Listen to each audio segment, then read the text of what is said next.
Hi, everyone. We'll be starting very shortly. Got some slow music.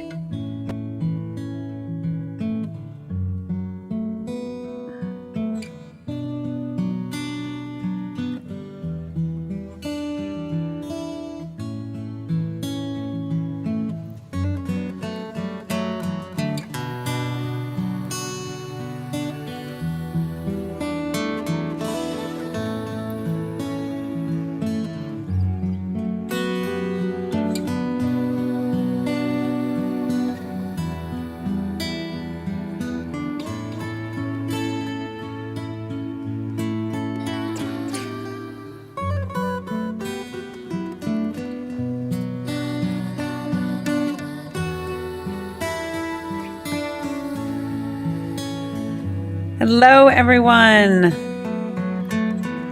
That's pretty soothing music. It's way soothing music. I was thinking the same thing. Welcome, everyone, to YNS Live with NFL Thread, our new series, Pivot, with our guest, Kurt Coleman. Kurt, how are you? Oh, I'm doing well. Thank you for having me today. It's another, not quite as blue as I like to have in Charlotte, but it is a beautiful day, all intents and purposes. Which is awesome. So Cynthia and I we're so excited about Pivot. Cynthia, do you just want to tell the listeners before I have everyone broadcast live just a little bit about Pivot and why we started it? Definitely. Pivot, it's so personal for me because it just deals with player and family transition out of the league. So it tells a story of navigating into the league, that wonderful experience, and then that crazy experience that we all take part in right during transition. It's a short or long period of all of our lives. And to me, it's so interesting to hear how we all kind of go through it. Of course, it's always going to be personal, but we can all learn from each other. So that's why I love this series and I love this topic. And I love hearing what guys and families are doing after the game as well. Well, because I think it's so important. And I think that's one of the things that we talked about, why I always become so fascinated. So before, Kurt, we jump into this, I do want everyone in the audience, we have a bunch of people listening here on LinkedIn, Twitch, YouTube, and Facebook. And then we have some people here in Fireside, and I know people are going to be jumping in and out.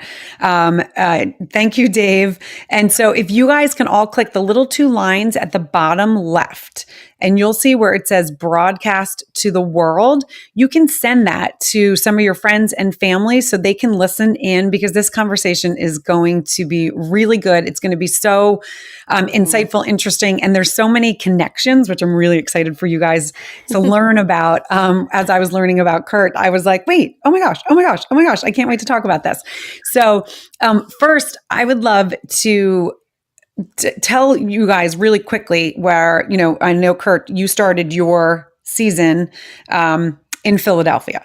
And our listeners all know that Philadelphia is a really special place for Cynthia as well, with Michael in the league. And then I grew up right outside of Philadelphia. So when I started my podcast, Your Next Stop, it's about people that followed a passion and turned it into a business. And right away, I said, I have to contact Cynthia Zordich. Now, Kurt, you don't know this because we just kind of talked about it in the green room, is I used to babysit for the Zordages when they were in Philly. So that's how I got, isn't that crazy? And I'm assuming you're referring to when he was playing. Is that not coaching? Mm-hmm. Yes. Wow. Yes, when he was playing. Wow. And Big you Z. Had Michael as a coach, right? It's crazy, Juliet. It is. That is a full circle because, when I met Z, obviously I knew about him just as a player, but never had known much more. And then you get to know him and his family, and he opened up his house. It was, you realize that, obviously they always say the husband, but it is the wife.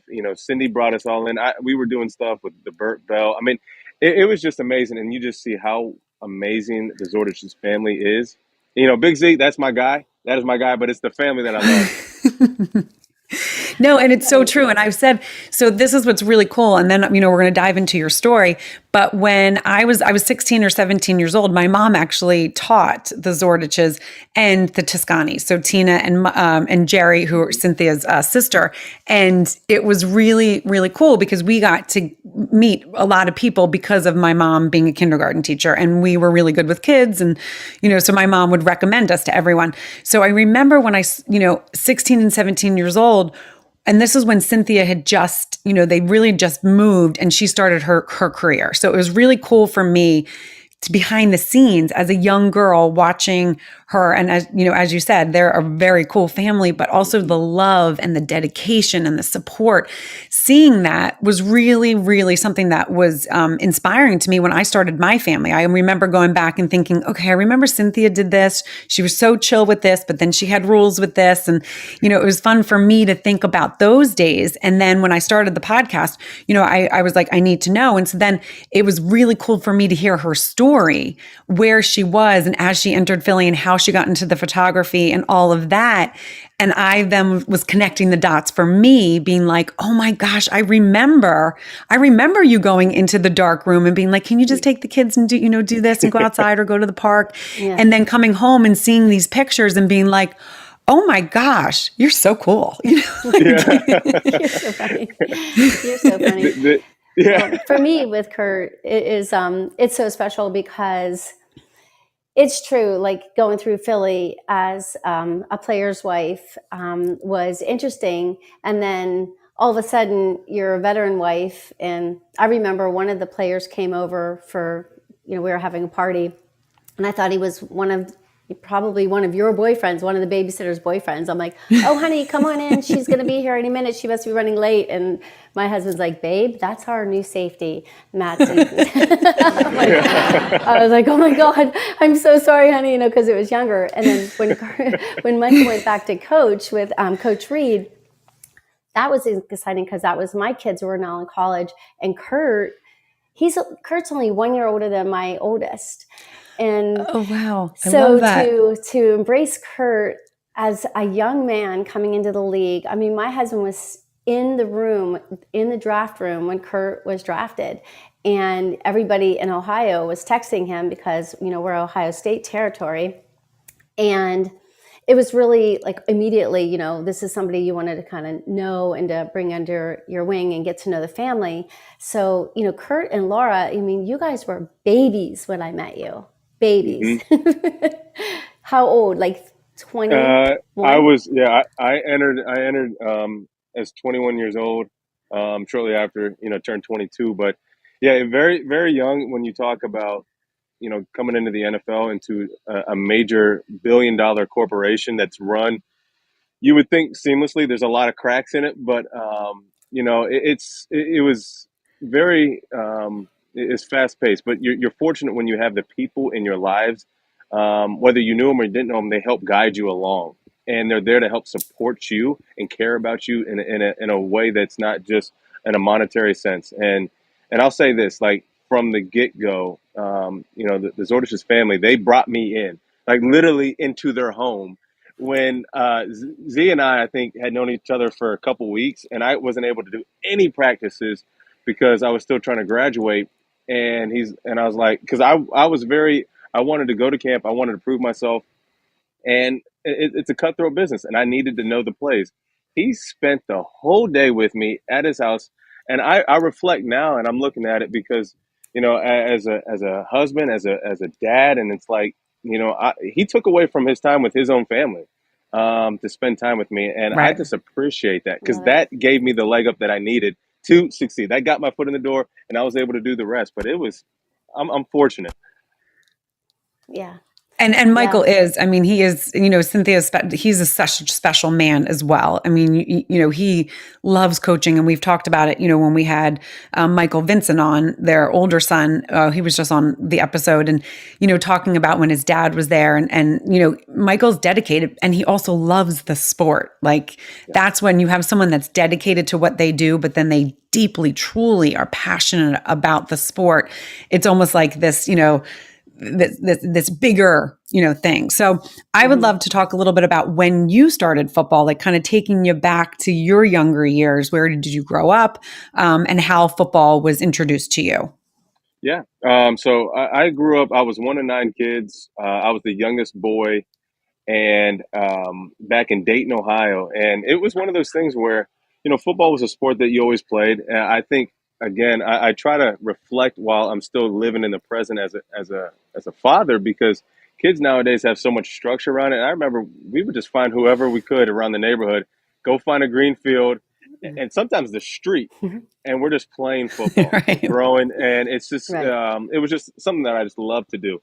And then for the last maybe like 3 years going into sixth grade, so from third grade up to sixth grade, one of my friends, their dad was the football coach, and he just kept begging my mom, just let him play, just let him play. And she's like, I don't want my baby to get hurt. I don't want him to get hurt. And um, and I said, no, come on, like I'll be all right. And sure enough, so Pee Wee started in sixth grade, and on my first official carry, as I was the flanker, I ran it in for a touchdown. And it was just one of those Ah. things where my mom notoriously was kind of running late to the games because she had our other kids that she was dealing with. And so she's walking in from the end zone of the parking lot and sees me running into the end zone, and she's just going crazy. And I think from there she realized, I think my baby's going to be all right in this sport. And so I was very Right. blessed and fortunate. I thought baseball was actually going to be the sport that was really going to propel me to the next level. I always wanted to play professionally, but I never thought football was going to be the platform or the conduit to go there. And after my junior year, I ended up with I think 10 interceptions, whatever many tackles, and you could just see the interest from all these different types of universities of, oh man, this guy, I guess he can play. He plays.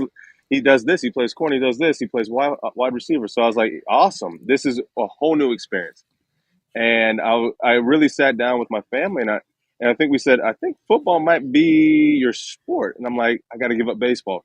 So it was a really actually tough Hmm. decision of, do I want to try to pursue what I loved at that time, or do I pursue something that I know could give me a free education, a wonderful experience at some top universities. And so that was probably one of the first major decisions that I had to make, were leaving something that you love, knowing that there may be a better Mm. opportunity that's lying ahead of you, and not realizing though that I would fall in love with football. I would rededicate myself to a sport that I thought I just loved to play or just like to play, and ended up choosing Ohio State, but it wasn't my first choice either. Ohio State was a choice that, after visiting some schools, you meet different coaches and the players and the cultures that they've kind of developed and built there.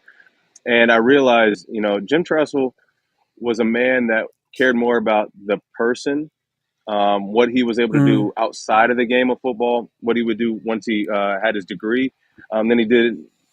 Then he cared about what you could do on the field for him, because I think he felt like he knew he was going to bring you on. You're going to be a good football player. We have some great coaches, and like his coaching tree, speaks for itself. But he's like, what are you going to do when you're done?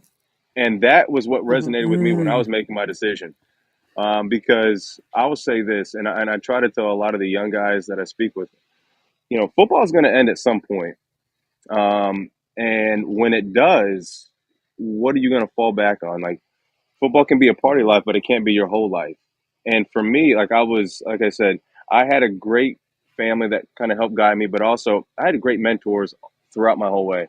And so when I went to Ohio State in 2006, again, young, I was 17. I graduated high school early. As a 17-year-old, I'm thinking, I'm going to start. I'm going to do all this. I'm going to go to the NFL in 3 years. And you don't realize it's a little bit harder.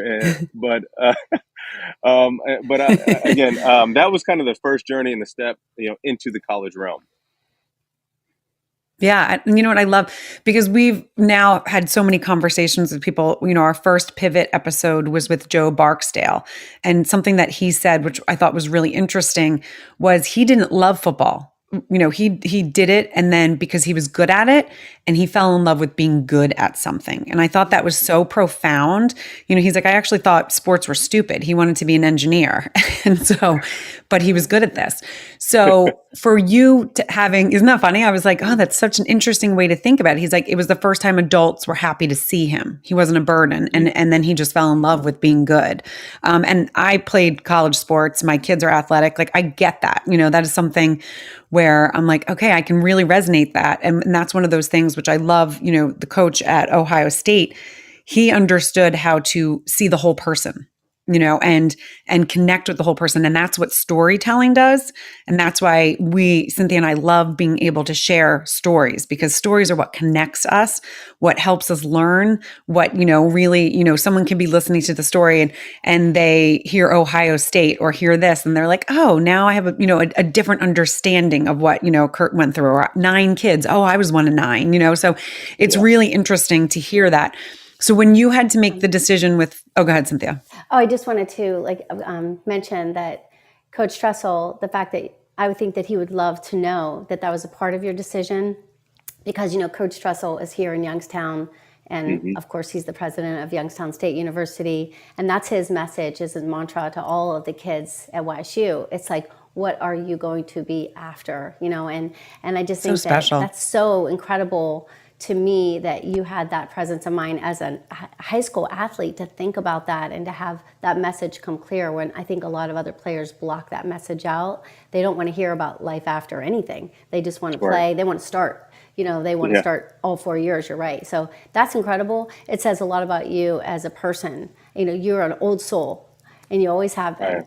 I, I have been. I mean, I, I, I, I, I enjoyed it because growing up, my dad and I, we would listen to the Temptations, Earth, Wind, and Fire. I always felt like that was my era that I should have grown up in. But it really is true, though. I think, having a mature mindset, a mature spirit, that when you can approach situations with an open mind, not feeling like you know it all, it really helps you kind of develop and see what other people are saying. It's the old adage of, when we talked about the history of life, when you would go into a village or a tribe, the most revered people were the elders, and it's because they had so many different types of experiences, lived or taught, or spoken, and that's who you can lean on as your advice givers.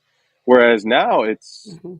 sometimes it's social media as your advice giver. I mean, or your friend, your peer that has not gone through life. And I think that's kind of, Mhm. I think a big piece missing too is, I was very fortunate, like I said, when I was going through all my processes. I had my family, I had some teachers that were in my lives at that time from high school that were help guiding me. And then obviously, when you're looking up to where do I want to go, those people are telling you the right thing. And that's why I come back to, Right. when I first got to the NFL, I had Mike Zordich that was there to help guide me. I mean, it's just, I didn't do it by myself, and I could never have done it by myself. You have to have people along the way to help guide you along. That's awesome. I love it. I And love your that. And father, it's so true. your relationship with your father, I would like to hear more, because you personally, and through his diagnosis and that battle, and what that has meant to you and your family, and even you as a father today. Can you share a little bit about that? Yeah, yeah, absolutely. So, the good and bad about it was, my parents divorced when I was 5. So, there's a lot of, statistics that say, broken households and what happens from that. And but I remain confident that my dad made sure that he stayed very close and intact with us at all times.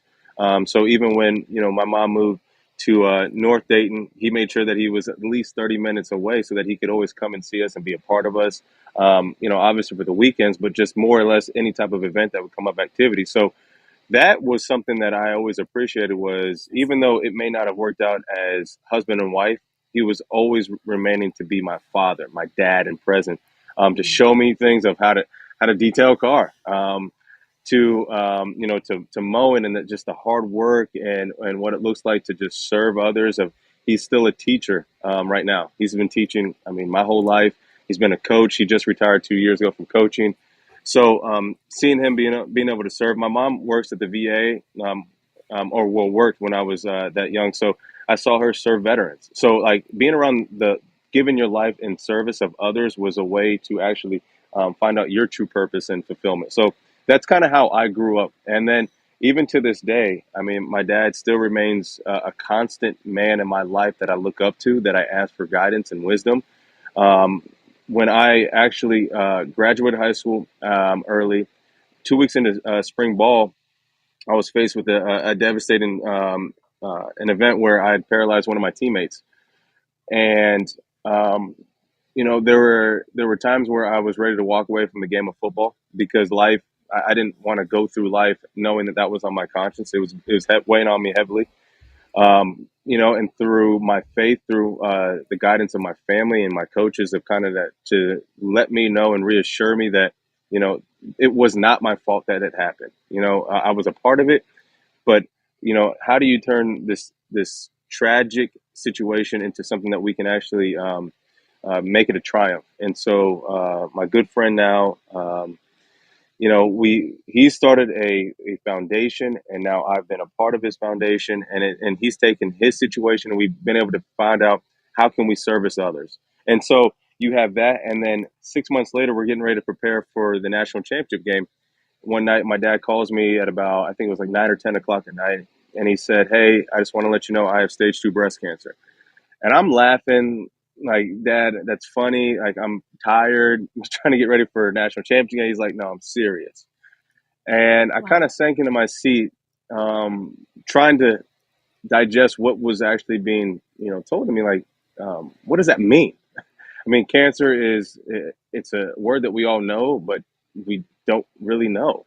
And until you either experience it yourself or you experience a close loved one that's going through their own battle, you realize it is an intimate thing. It is something that it takes people to help support the person that's going through it, even though you feel helpless at times. I was hurt, but I was yet Mhm. very strong because of his strength. After he told me that he had stage 2 breast cancer, he said, "I'm going to beat this." And from that moment, my mind went from, "What is this that we're dealing with? I didn't even know men could get breast cancer," to, "All right, he's beating this." And that's my Right. dad. Like, that's my dad. He's beating this. Um, and then, Hmm. um, so we go play the game. He held off his chemo treatments to come actually watch us play in Glendale, Arizona. And again, I saw what it looks like to sacrifice yourself for others. Like, there's just moments in my life where I'm just constantly reminded that um, there's so many people that are going through things, and people can lean on your strength, or sometimes they can lean on your weaknesses as strengths. And I saw my dad battle every day. Didn't miss a day of school, didn't miss a day of coaching. He went and did a front page article of having a double mastectomy to show the vulnerability. And a lot of times, especially as males, Right. I think women do a really good job of really communicating their feelings and their emotions. Men have we have a hard show that we'll put up, and Mhm. it takes a lot of courage and strength to actually be vulnerable, talk about some of our real issues. I mean, Yeah. um, there's a reason why the suicide rates are, men are 75% more likely to commit suicide than women. And I really think it's a lot of these issues that we internalize as men because we have quote unquote masculinity. What is that? And so it was that situation. He had another bout of prostate cancer, and then he's had several health issues throughout the way. But I've leaned on him and his mantra, which is "have a bad day tomorrow." All those chemo treatments that he would go through, it was "have a bad day tomorrow." Have a bad moment, don't have a Right. bad day. So it's like you take these things throughout life that Mm. people are giving you, and you hold on to them, because I realize I'm going to go through things in my life. I mean, I'm 30. I'm about to be 34 on Friday, and I realized that I have a lot of life to live, but I'm going to go through a lot of, yeah. Um, Happy I have a birthday. lot of life to live, and I know that I'm going to go through things. And when I do go through things, I'm going to lean on my experiences or the experiences of others that I love, to help me get through those. That Wow. is so I love beautiful. that so much. Yeah. Yeah. Yeah. Go ahead, Cynthia. I know we Well, both. you not only what I love about you is that not only do you go through them, but you take that to the next level, and you've done so many things in the community to spread the word, about the fact that the male breast cancer does exist, and you and your family have done so much in the community. And I definitely want you to share what you've done with that cause, and to propel that, and to create the awareness of it. Even as a young player coming into Philadelphia, you immediately got involved off the field. You were immediately involved in the community, and I remember even grabbing you to take part in what was Eagles Fly for Leukemia, which became Michael's Way. and you know, did the poster for Michael's Way with those precious boys from that had leukemia. Do you remember it was after you I had three interceptions? Three interceptions I in one still have that game. poster. I still have the poster that they gave me. So awesome. It was like, what's better than these three picks, these two smiles? And Kurt Mhm. was the poster for Michael's Way that raises tons of money for the fight against leukemia in Philadelphia for years and years since the beginning of time. And you were only your second year in, I think, and you were already that person in the community. And so I appreciate all that you do. And I wish you would share all the things that you guys do with all of your efforts in your Yeah, charities. yeah. I mean, and that's just one of those things. So when my dad went through his battle with breast cancer, we realized, obviously, I mean, what kind of things do you want to get involved in? Well, breast cancer, obviously. And so we started to do the Susan G. Coleman opportunities, the walks of Philadelphia and Columbus, um, and then from there, while still in college. Um, I helped start the chapter for Uplifting Athletes, which was to raise money and awareness for rare diseases.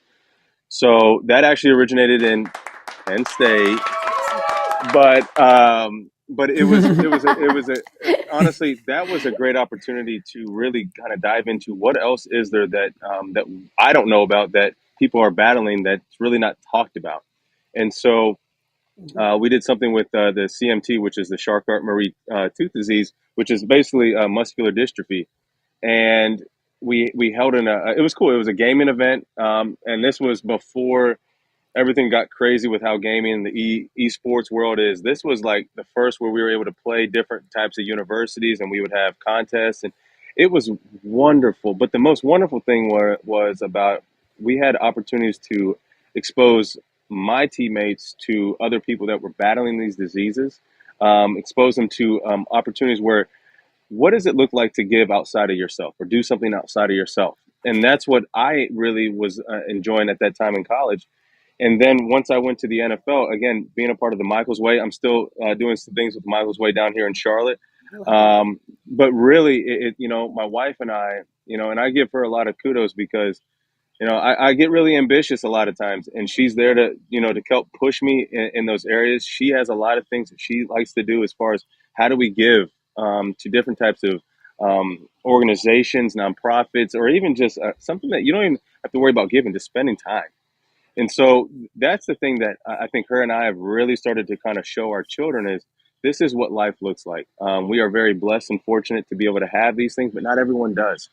And so for us to be able to do these things and have these opportunities here in Charlotte now, where we've done stuff where at our children's Levines, during when I was still playing in the NFL, they would have the month where you could wear your own cleats and have your own foundation or nonprofit.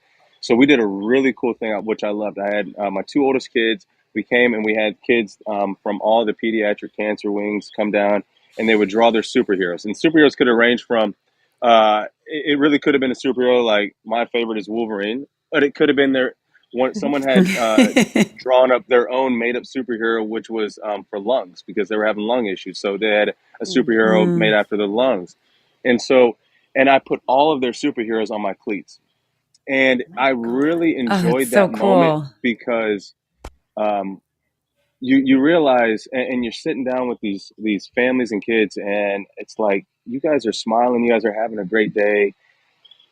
What is it that I could ever complain about that's in comparison? And there's nothing. And so I put myself in their shoes, where I'm like, how can I help you out? How can we help you out? And so that following year, we did a clothing drive. So I had a couple of my sponsors give their clothes, and then we did a almost like a spa day. So we had all the kids come down. We had nails, we had music, we had Oh my food, goodness. we had a time for Love the it. parents to kind of come down and just unwind for whatever it may be, an hour, 2 hours. Because again, there's one thing, again, when you go through a situation, it's the person that's actually going through it, and then it's the people around them. And Yeah. so when you're a parent, Hmm. Right. you are there with your child. Sometimes people have to leave their jobs to spend, sometimes it is a stressful and it is a tough time as a parent. So then how do we give them an opportunity to kind of get away? So we gave them time to kind of relax, have the kids have a blast, And then, obviously reality sets back in when you have to go back to your rooms. But it's how do we continue to keep that going? And so we're a part of that. Now we're starting something at our hospital down at Novant, where my child was for 8 days this past year. Right. Um, so again, we talk about things through life of my youngest daughter, who is 2 now. She battled in the hospital for 8 days. And so we didn't know at the time what it was or what was going on. She had a really bad fever, really bad rash. Her lips started to turn red. And so we took her to the doctor, and they ruled out flu. They ruled out COVID. And so we're like, well, what is this? And we were very thankful that the doctor was like, you need to go get her blood tested. So we did. And they still weren't finding out what it was. Long story short, it was Kawasaki's disease. And again, it's one of those things Yeah, where, which is well, like the statistics say, your child's not going to have it. But then again, you are that parent. And so my wife and I, again, are thrown into a situation of this is us. And then we found time, though, throughout it all. Like, you see, again, your situation, you see other people's situation. You're like, wow, like, we are fortunate. We're here. This is not good, but we are fortunate. She's still getting the care that she needs, and there is light at that end of the tunnel.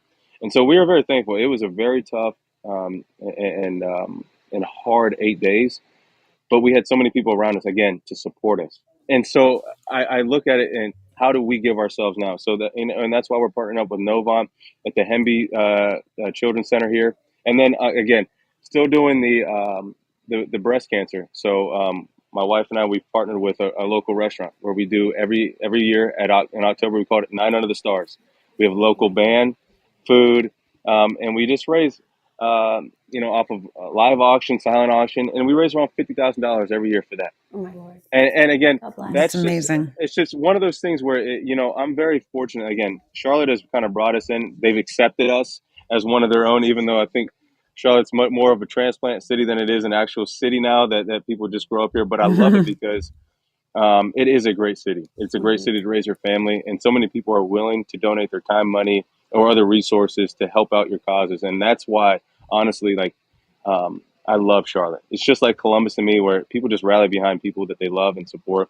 And so, I mean, that's a few of the things that we do, that we're a part of. There's many others that, without me rambling, there's many other things that I like to get involved in, that my wife and I get involved in on a daily basis. Yeah, one of those things that you didn't even mention, but I was reading headlines and I'm like, I love this headline. It said, Panthers, Kurt Coleman spotted at Target buying thousands of presents. And it was so great because you were buying them for the kids at the hospital, at Levine Hospital. Yeah. And I was like, what a great headline. I would want to have that printed. That says a lot about you, spotted buying thousands of presents and at Target. And that is one of the things that you and Laura do. And also the fact that you have made friends in Charlotte. All the guys you played with, and it seems like once you go to Charlotte, you don't want to leave. You have such a nice network of beautiful friends. And I can share personally that my daughter Aiden and her husband Ray, and now little Reagan James, are in Charlotte. And just my last visit, we just kind of had a fun family night with the Colemans, with the 4 beautiful kids. And Aiden got a really great taste to see how to do it right. And we what she's saying is they bought into our crazy lifestyle of 4 young kids, and they put up with us for a few hours. No, we had a blast, and it was so fun for Aiden, and Laura was just so precious. And the kids, they just casually will do a triple, backwards, back handspring in the family room, or triple somersault, and they just kind of casually walk around doing gymnastics, their bodies just go. And, they're just all so cute. And KJ, of course, is just, oh my God, they're all just so adorable. So just to see you guys and just to really feel your family and be with your family in the home. I'm going to do it many more times. It was a great night. Yeah, it really I love it. And I have, oh, go ahead. Well, I was going to say, but it all brings this back to how you were raised. And this is, again, where the stories all come in. It shows so much how from the foundation that you got from your mom and dad, whether it was together or separate, they raised you guys to be, faith. They raised you, and I was raised very similar where, God has a path for us, right? So you need to give God, your grace. And when you're confused or whatever, you got to ask God. And so it really is very visible that that's what how you are living your life and raising your kids' lives by showing them what your parents did, where and as you grew. So that's again with the storytelling. That's the story that connected you and kept you to continue it. And I love that you guys all got together in Charlotte. And as I told you in the green room, my sister and her husband have been in Charlotte now for years, and their in-laws moved to Charlotte, and they've been trying to get us to Charlotte. I can't even tell you how. My husband is a Bronx New Yorker, and he works in advertising. And every year we'll be like, oh, we'll put an application in. We love where we live, but who knows what, we don't know where, life brings us. And it always we're always staying in New York. We're like, this is what this is what God wants us. But so I think it's such a beautiful thing though. And when Cynthia was talking about the gymnastics, my daughter was a gymnast when she was little. So that's how she literally used to do cartwheels down the street. And it shows, the love for sports. Like, you guys, and I know Cynthia shared that your 4 kids also play sports, but I would love, if I can, ask because we keep talking about Laura and I know nothing, right? I don't know anything about Laura. So I would love to know how you guys met and, and then when you started the family.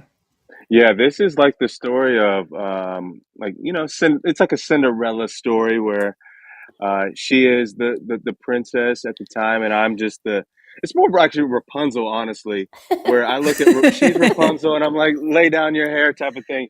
No, it's actually an awesome story because she went to Ohio State to play soccer. She is a baller in herself, so that's why it is Love it. highly competitive when we have things going on. But and so our kids probably pick up on that as well.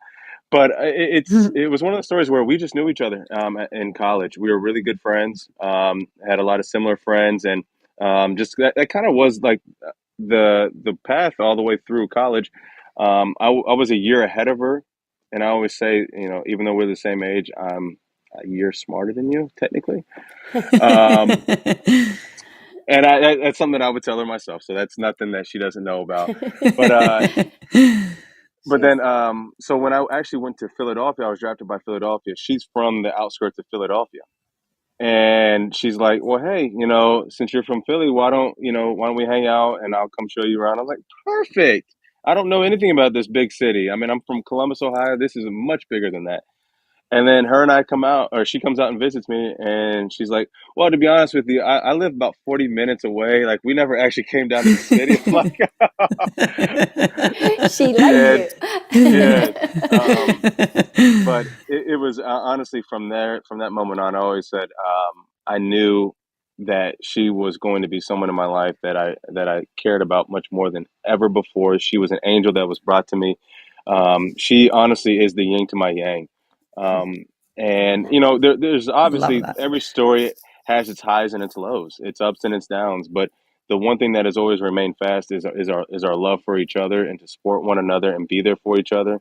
And I think that's really what life and love looks like is that unconditional love to be there for your better half. And so she has been with me.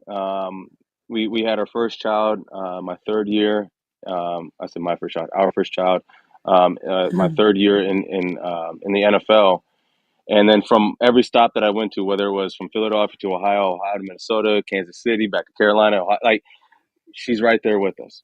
With the family, with the kids, and we just kept on adding more kids. And so I think the mother's role, just in general, is a very sacrificial role. It's a very selfless role, giving of oneself literally to carry the baby, to the what they do, once the baby's first, and then all the way through their life. And it takes a special woman to be with somebody through the NFL ride. And I know every family and every marriage has its own issues or whatever you want to call it, but it's tough sometimes when I remember I went to the locker room in Minnesota after our last preseason game.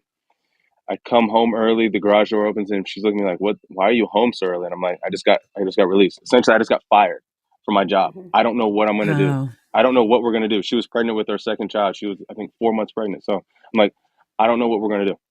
Like, um, and so literally that next day, I'm like, all right, Kansas City wants me. I drive 6 hours down to Kansas City. She packs up our townhome at the time and drives 6 hours 2 days later, like without question. So it's just, I couldn't sit here and talk to you guys, be in this position. Our family could not be in this position without her guidance, because, like I said, I love it because she sees things in a way I don't see it.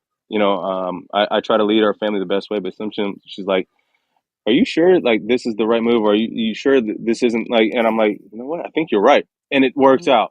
out. So for any men that are listening out there, there's a reason why there is the other half, because they have a true intuition and a guidance about themselves. Mhm. And honestly, it's a great thing where I can always lean on her for a lot of extra guidance. I think That's that the one beautiful. thing I, Yeah. yes, and Laura is like, the one thing I love about Laura is that she consistently thanks you for your sacrifice, and every time she does, I get so emotional about that, because you have gone all over. You've played in a lot of places. I think when you were in the Saints, you would drive home just to see the kids, just to see anything that they were participating in, or just to be there for the family. I get emotional, but when you thank somebody for sacrifice, like, that hits home for me, because you guys, you do so much, you miss so much, and to be there, it is a lot of work, and it is a lot of sacrifice, and it's a lot of driving late nights, and it's a lot of being very, very exhausted. But the love that you have, and for her to recognize it, it's not like you're supposed to do it. It's like, thank you for what you do for our family, and what she does for your family and for her friends. Like, Laura's very involved in the NFL community. She's one of those girls that, if you need something, she's absolutely there. She just jumps in, dives into friendships. And I feel Hmm. like we were consistent throughout, from the time that you guys left, and in staying in touch. And that says a lot about a person. So you're Well, right. You got a special one there. yeah, and Yes, I do. but I do, and this is what, when we started this whole series, I was fascinated. I'm a mom, I'm a wife, and and then I think about a professional athlete's wife, and they don't get enough acknowledgement in my personal book, because you have to be a very special human to be able to hold the family together. But not only that, as you said, the cuts, the injuries, when someone they're meant to play a sport, right? That's what God has, kind of directed them to. And that's all they know. I think society doesn't really kind of highlight it and think about, okay, let's think about this emotionally. Like, he just got hurt. Now he's done everything that he's always loved.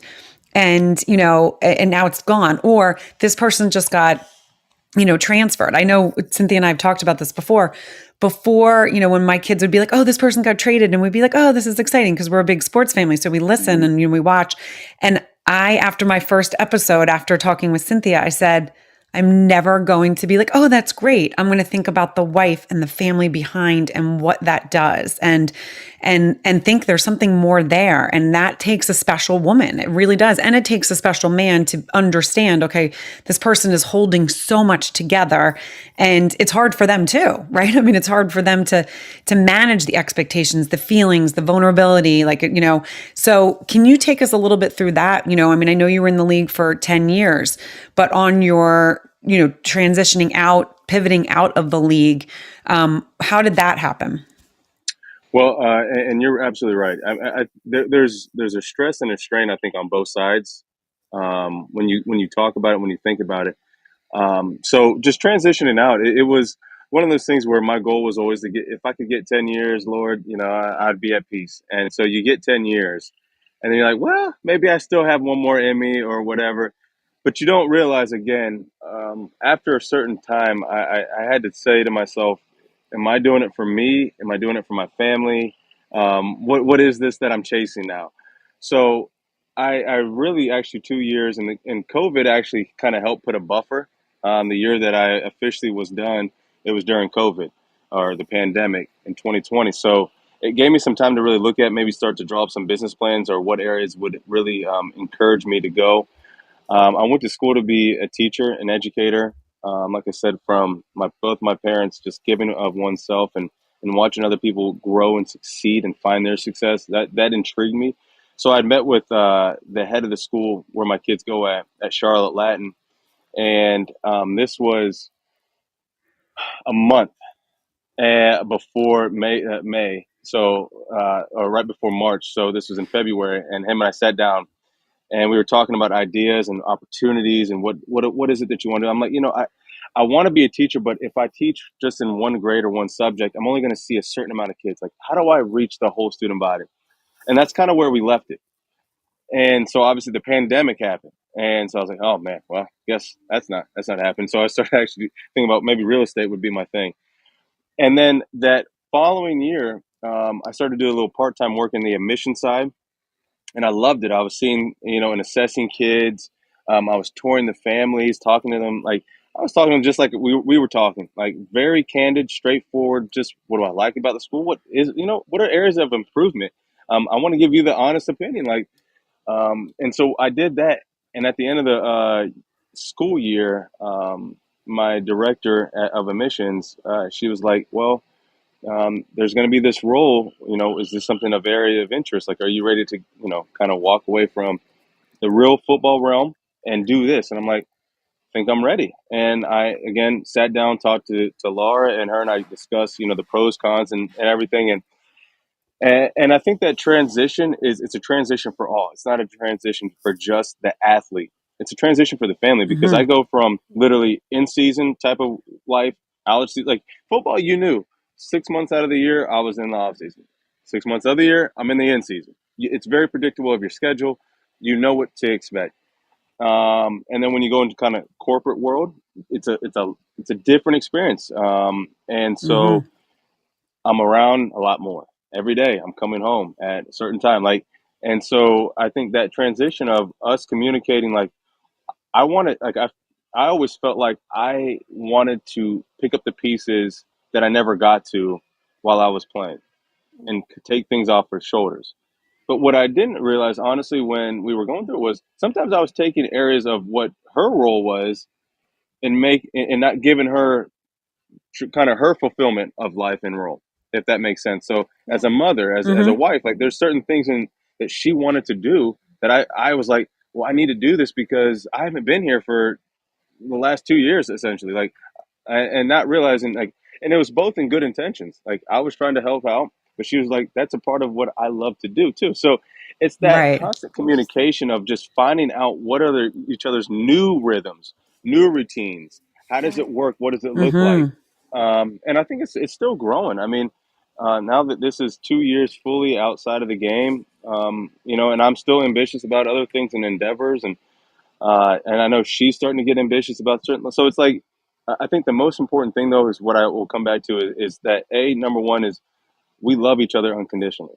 It's not always going to look right or feel right or be right, but we do love each other unconditionally, and through communication and that love, we're going to figure it out. We'll figure it out. Yes. But Well, yeah, it's oh honestly, God. no, it's like water. We're just, we're constantly moving and finding a new level. Right. Well, and communication, and again, that is something that is so, like, I talk about this all the time. I mean, communication is really the most important, I think, thing in life.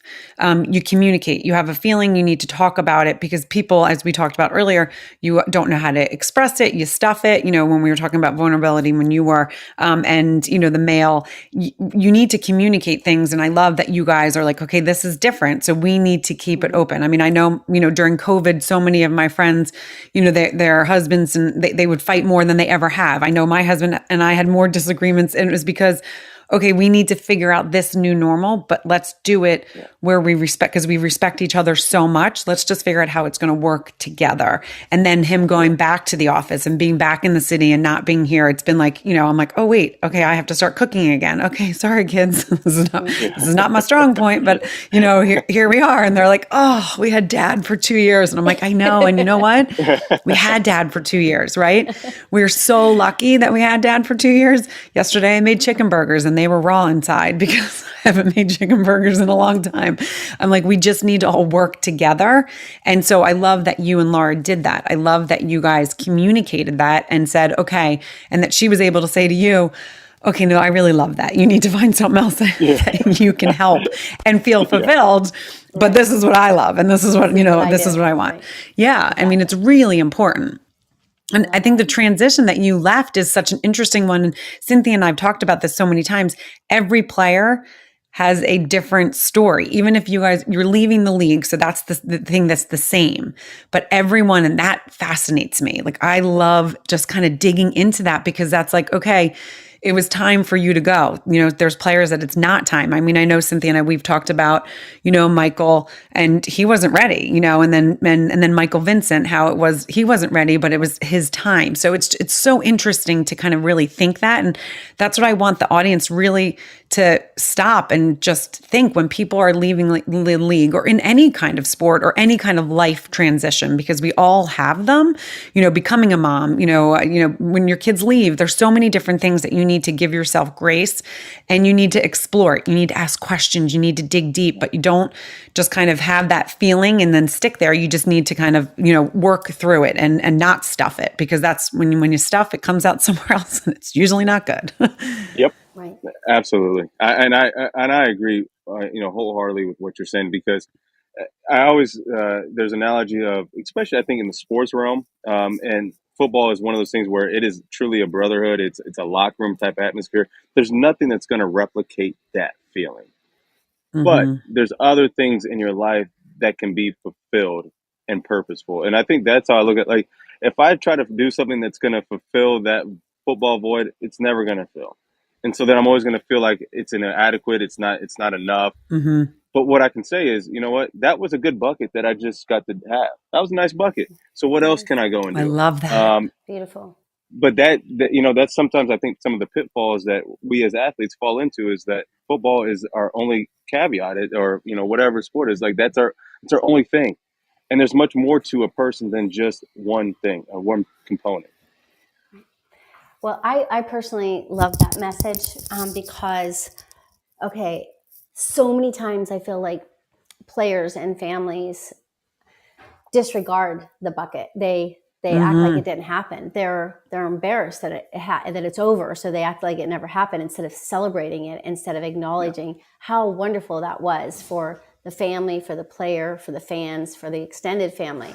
So yeah, you did it, and you did it great, and you did it for a Mhm. decade. That's unheard of. So now you're like, well, I don't need to try to find something that is going to equal that. It's probably not possible for me. So now I'm going to do something else that is impactful, that brings me Mhm. joy in other areas. And Yeah. I love your message, because it's nice to be able to point out that transition isn't always, that difficult, that sometimes it can be a nice, smooth transition Hmm. based on a simple question. Why am I doing this? Who am I doing this for? Am I doing it for the right reasons, or is it time? So good for you. Yeah. Thank That's you. awesome. Thank you. That's excellent. Yeah, no, I mean, and I think that's what's so special. And that's what I think people need to really, in any kind of transition, think about. Like, there's sometimes some things are meant to come to an end, and when you acknowledge that and move forward, it's just going to make it, more significant, instead of making it painful, where it's like, okay. And even if you love something, I remember when Michael said, Cynthia and I, that really stuck with me, when he said, when he went on the ranch and that bull was chasing him, and he got that feeling of being on the field, and he's like, this is my next step. This is my next stop. This is where I'm meant to be. And, Kurt, with you, with your heart, your service. And so I love that that's kind of was like, let me talk. And that's another thing I think people don't do enough. They don't talk and explore. Okay, this is things that I love. Let's see how I can fit that in, and say, you know what, I had a great chapter in the NFL. I loved my 10 years. And now it's time for me to do something else. And let me explore, let me talk, let me think about this. I'm a huge component in daydreaming. Some people call meditation. I call it daydreaming, because I can't sit on a mat and just clear my mind. I have to walk and I have to move. But like, everyone should be out there doing that every day. Find that space where you can just daydream and think, what is next in my life? Am I where I am? Is this where I'm meant to be? Is this what God has put me on this earth for? Or am I meant to be doing something else? Do I hear something else? Is there a calling for me? And I think so many people kind of stuff that because they're scared, they're nervous, whether it's failure or they don't know how to do it. But I think we would be a better society, a better world, if we all just found that daydreaming spot and then kind of chased or explored that feeling that we get when we, have a really good thought. So I love your story, and I love how you, really shared with everyone. And I love this next stage, and I love that you're in Charlotte because I'll get to meet you in person too. Yeah, Right. absolutely. Right. And I love the fact that what you're doing, has those moments where like you get to see the kids at school, Yeah. you get to jump in and see them like at lunch, right? I rile up the class every time I see them. The teachers probably get annoyed with me at times, but it's honestly, it's one of the perks, being able to work at the same school where your kids go to. I get to check in on them, good, bad, and or indifferent. Check them out at lunch, or just peek my head in the class and just see, are they really listening? And they are really great students. I'll give them credit for that. They care about their education, which I'm very, like I said, I'm grateful that they love to go to school and be with their friends and learn new things. Yeah, and I think the bridge work that I'm on is now as the stewardship and scholarship administrator at Charlotte Latin is um, helping to make uh, make connections with our community to be able to have just a possibility to come to Latin, because I do think part of our system of education is it's a little broken. It's a little offside, and if I can get a few people every single year just based, I think Kurt, you got a call, huh? Oh, I am think. I frozen? There you go. There you Um, are. did you guys hear me?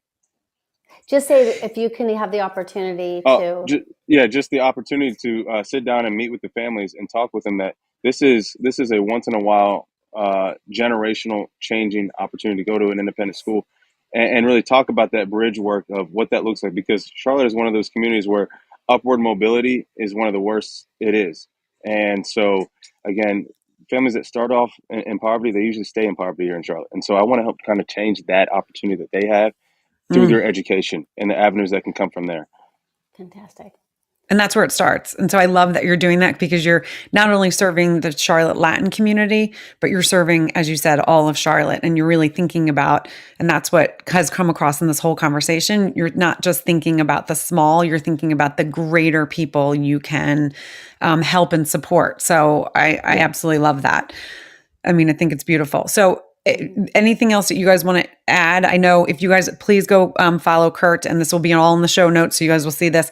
He is at on Instagram. That's where he hangs out the most, and that is at K4Cole Cole 20.